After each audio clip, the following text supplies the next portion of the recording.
Where do you see our country today, Jerry? I mean, isn't it sad, like how much has been stripped away from people? I mean, that's not the country you were raised with, right? No, I talked to my son who's 20 years old, and I think back to the time when I was a child. And although the world had its problems back then, it definitely did not have the kind of problems that it has today. And the children that are growing up in the world today have a far different world they are inheriting than the one that we grew up in. And when I look at the country, although it's still the greatest country in the world, it just saddens me to see all of the division that goes on in this country, where if you say something that someone doesn't agree with, you can't just agree to disagree and move on. You got to thrash their character. You got to tear them to pieces. You got to throw them under the bus. How are we ever going to get anything accomplished in this world if that's the way we're all going to be, where nobody can ever speak their mind and say something without somebody destroying that person's credibility?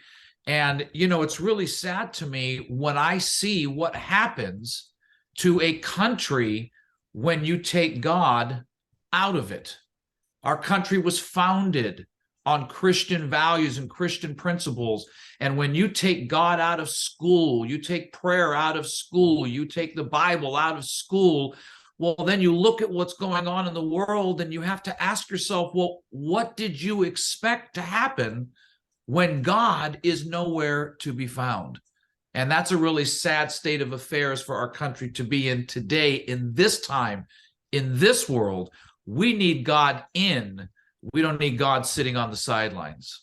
That is beyond true. It's like if you were to diagnose the country with its problems, that's the core issue. Once you pluck God and his blessing out, no wonder these things have happened.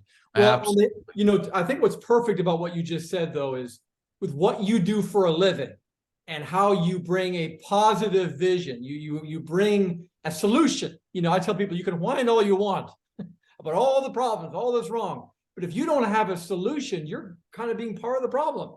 Like you're not bringing anything to the table. So what led you in your childhood to do what you do today? I just think it's so amazing. You've changed so many lives. That's a great question. And when I was young, I was the problem solver of all of my friends. So I would come home from school and I would literally sit down on my couch for hours, and I'd be talking to my friends, helping them with my problems. Now, I'm going to age myself. So this is the day where there was no call waiting. This was if you called me and I was on the phone, there was a busy signal, and it could have been there for hours, and there was no cell phones.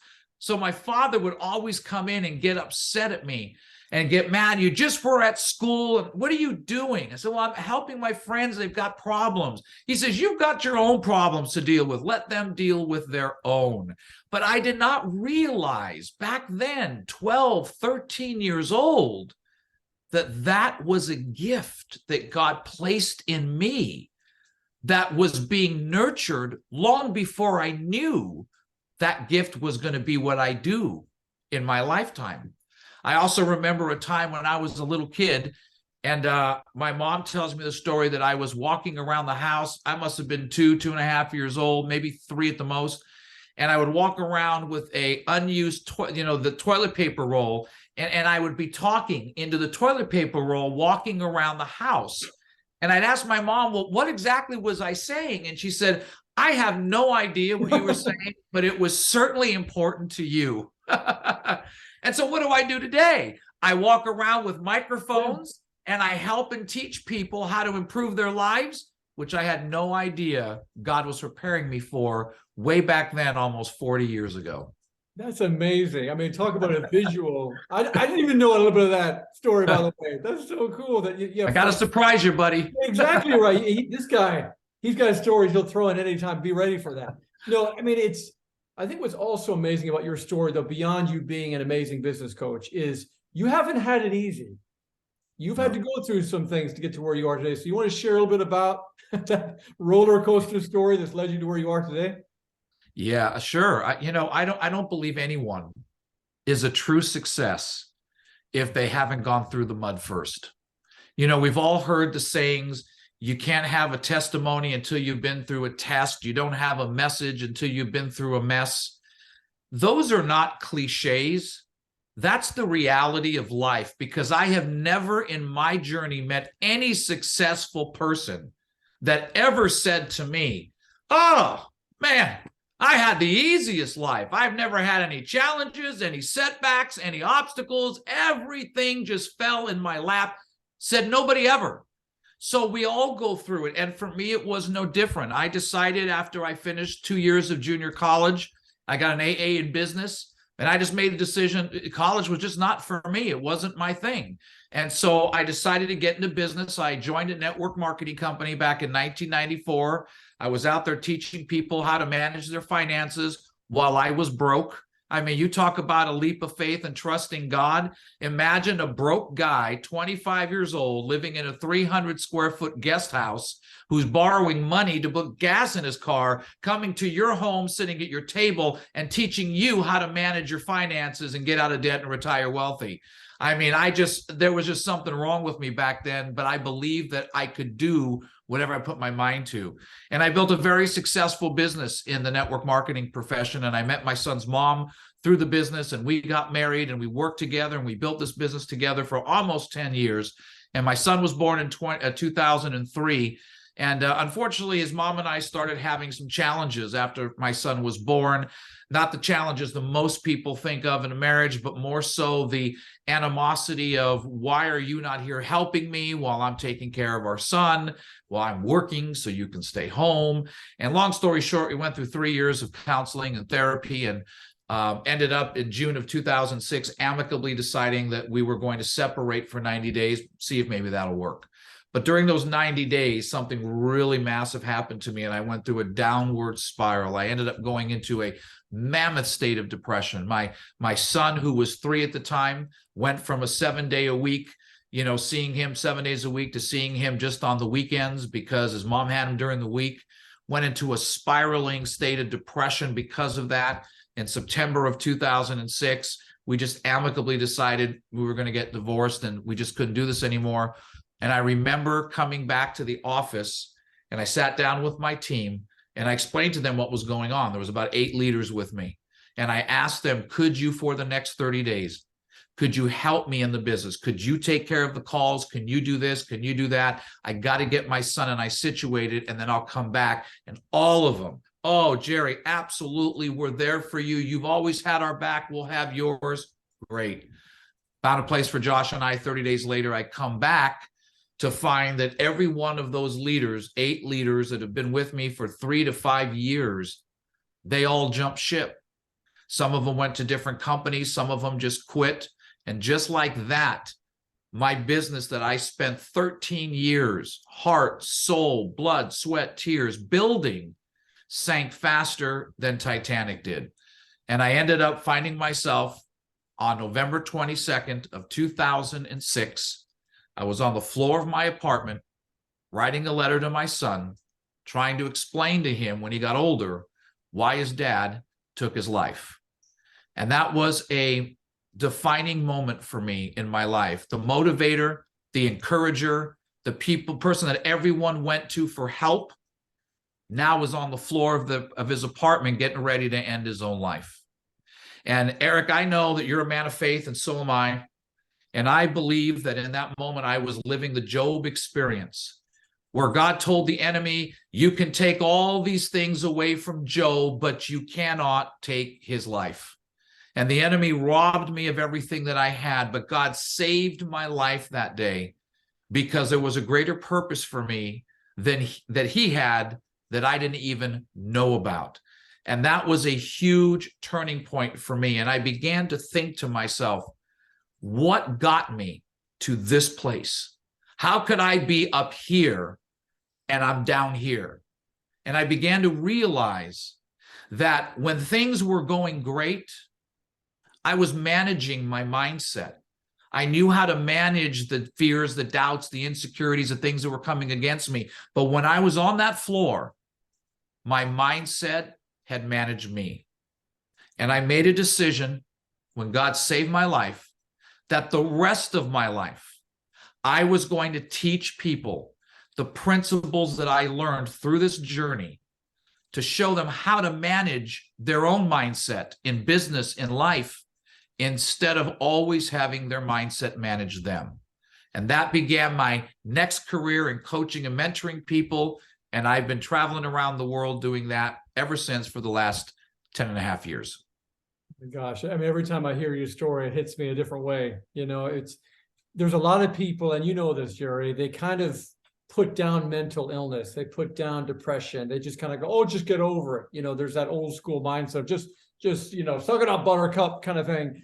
And it's a real problem. I mean, there are more Americans struggling with depression, I would argue, today than ever before. You look at the last couple of years, that didn't help, and there's a lot of folks. What do you say to parents, people in business who are really struggling with depression? Well, depression to me is like a riptide.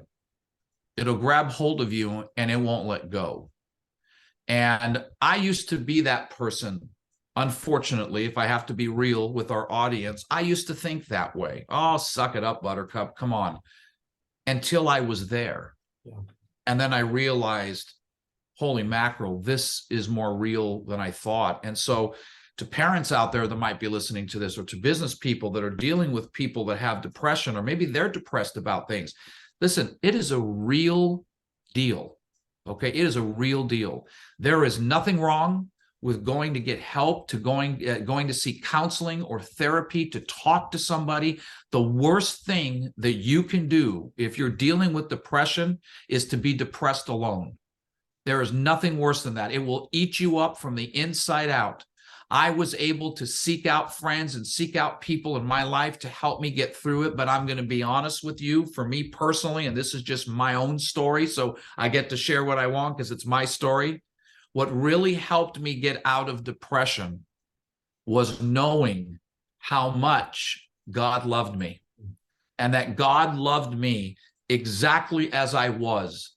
And I started to seek out scriptures in the Bible that would encourage me and lift me up, so I could start speaking those scriptures over my life and start to push depression aside instead of depression burying me. And I'll tell you this, to be honest with you, to this day, there are moments where I still feel depressed and I still get depressed. We've talked about some of them personally.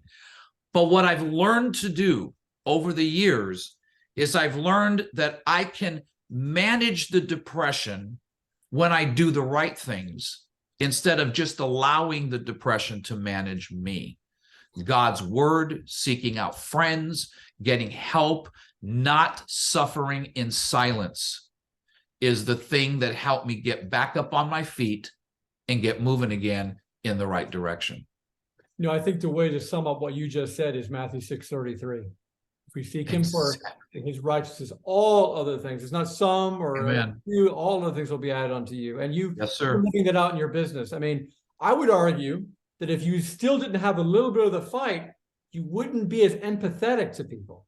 Correct. You'd be like, oh, I've already conquered that. I'm good with that. No, and we know that liar, that serpent is out there whispering, trying to get back in the back door, and, we're fighting it every day. So the fact that it's still very much there makes it more real for you than to help people, which I think is just amazing. So break down for people that don't, it's amazing. You've been with John Maxwell. You can't go into any airport. It's just his books and not see his books everywhere. So what is John Maxwell like, first of all? And what was it like working for him? And how have you taken those principles to what you do today? Well, I actually, if I have to be honest, I've only met John Maxwell one time in person. That was all I needed to. But my connection with John Maxwell began 30 years ago.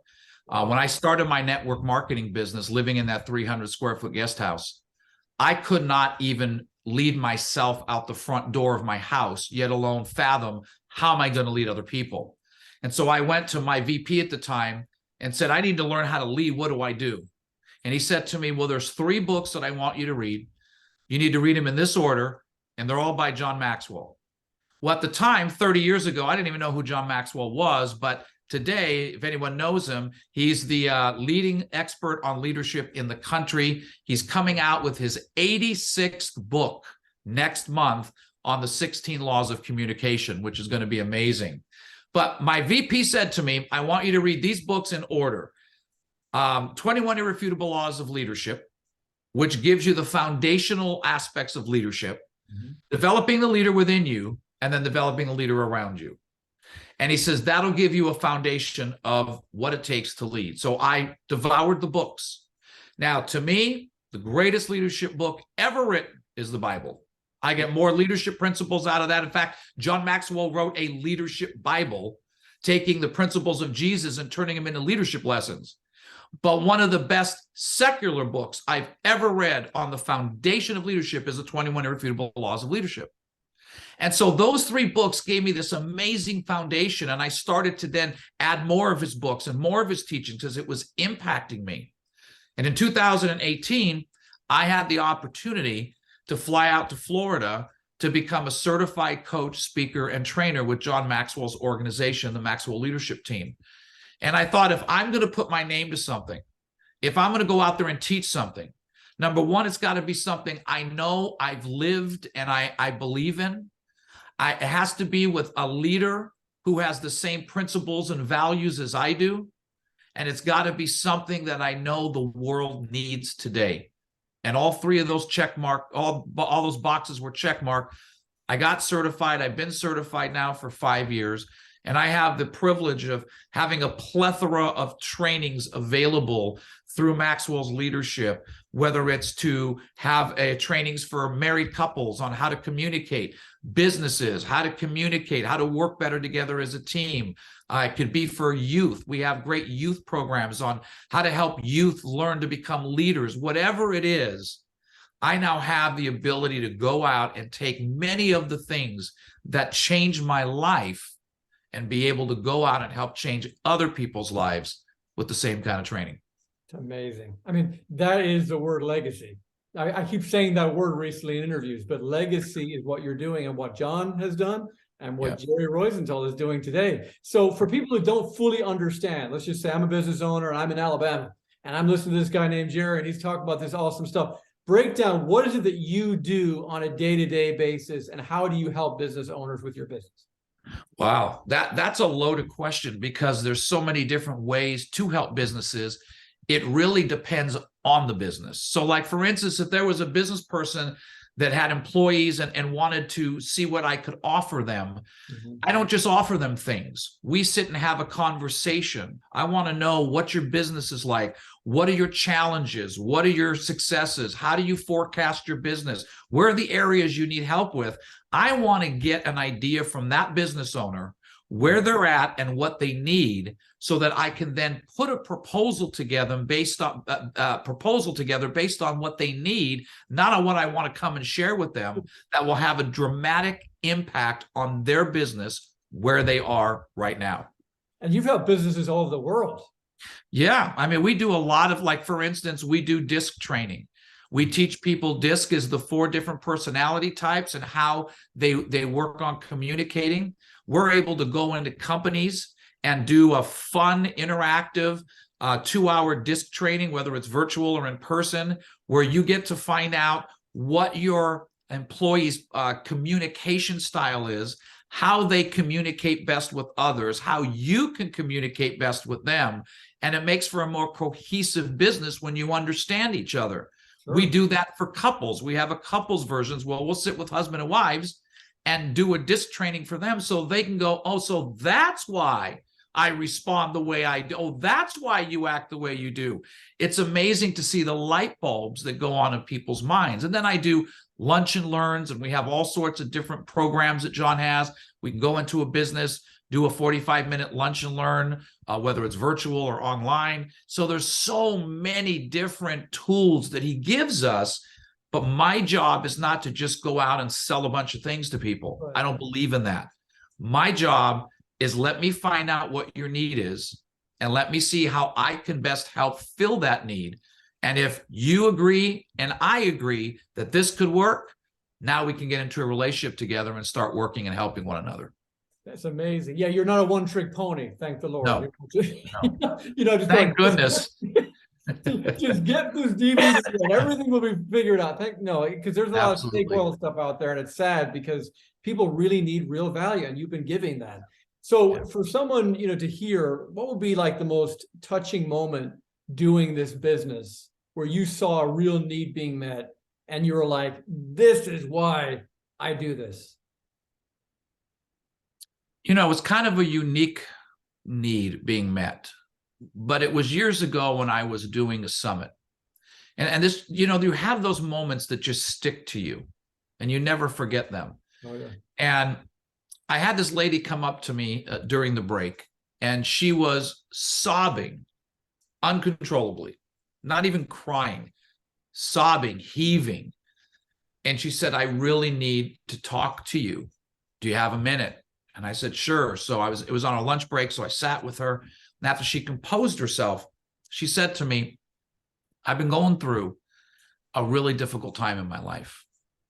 And she said, last night, I was sitting on my couch in my living room, and I had a bottle of prescription drugs next to me.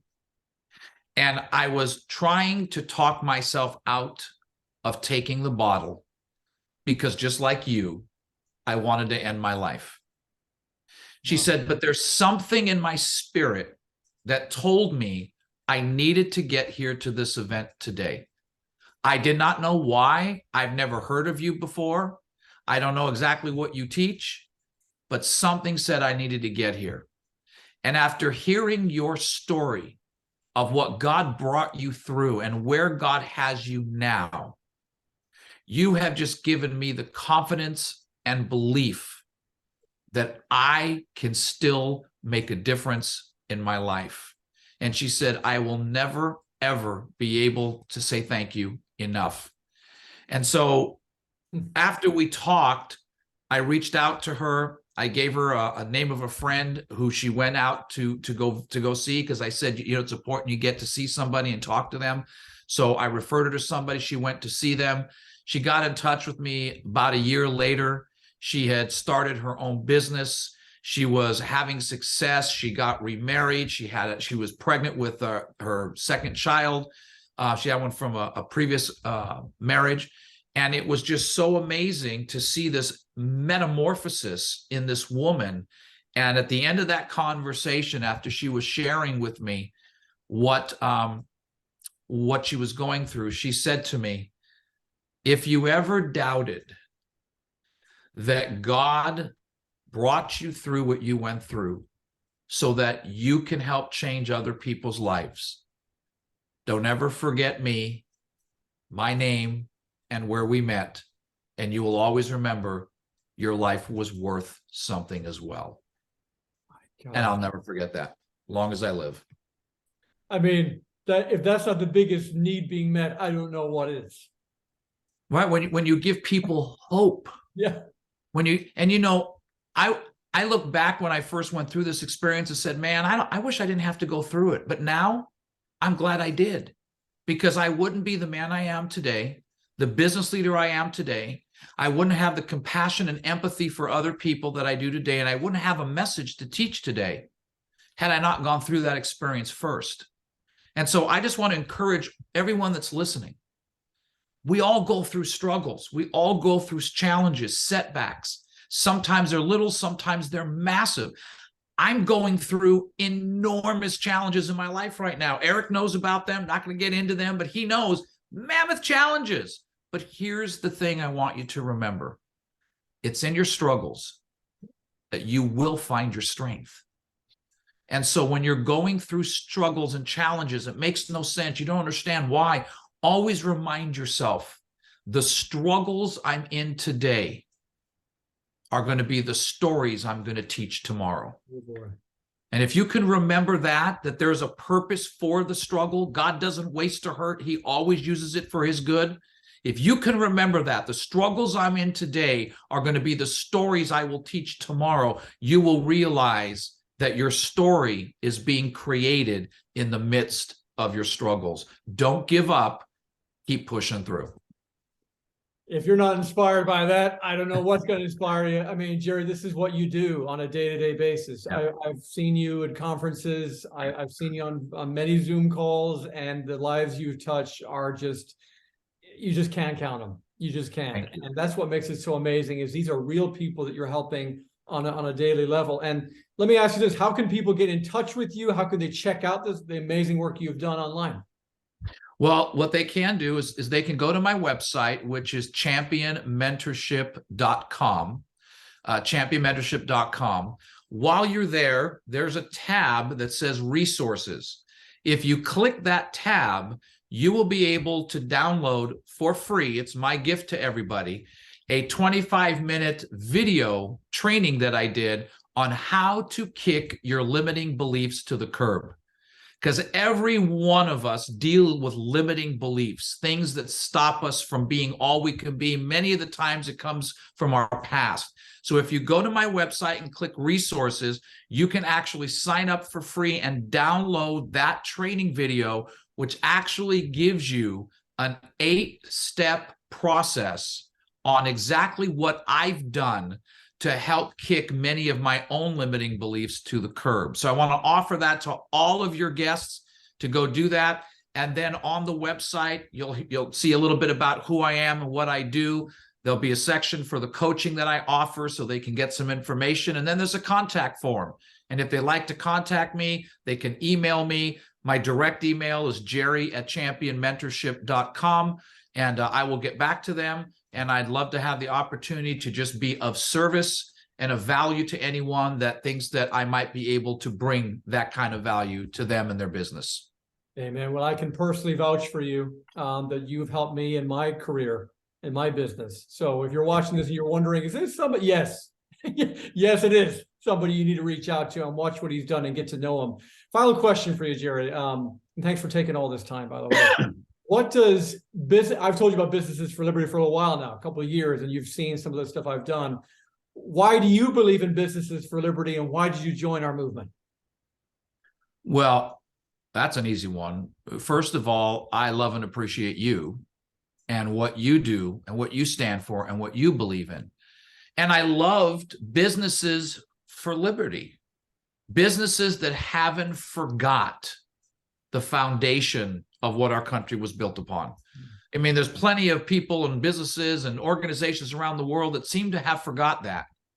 But the Businesses for Liberty's group are the people that have not forgot the foundation of how this country was built.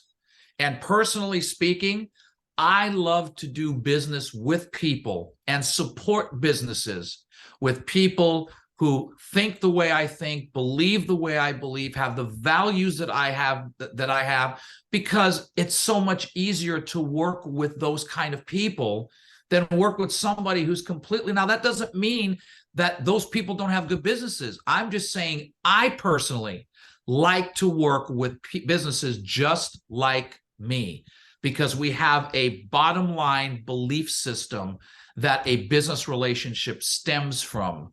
And that's so important. And I think that what you are doing to be able to take businesses from all over the world, not only give them a platform to share what they do, but to be able to interconnect us all so that we can actually use each other to help ourselves and our businesses with people that are of like mind.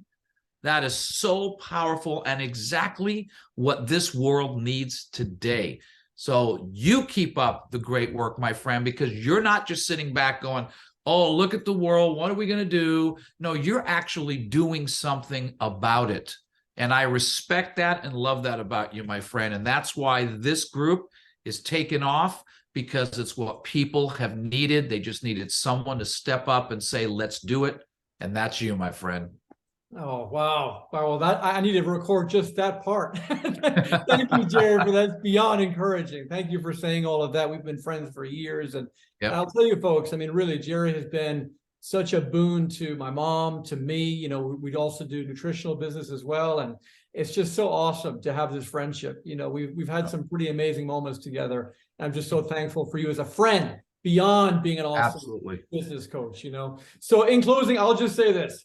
If you're a patriot and you're looking for coaching, business advice, you're looking for somebody who can help you get just in the right direction, you need to go contact Coach Jerry Roisentul. He has helped people all over the world, and he wants to help you. Just have to have a conversation. And that's one thing we're missing today, Jerry, is we need intentionality. We can't just say, like you said, oh, I'll watch the TV and hopefully the world will turn around. No, we need to make the news. Stop watching the news. Start making the news. So rally behind Coach Jerry Roisentul and Patriots. Thank you again for joining us. Jerry, thank you for doing this. Thank you, my friend. I appreciate being on. Amen. God bless you all.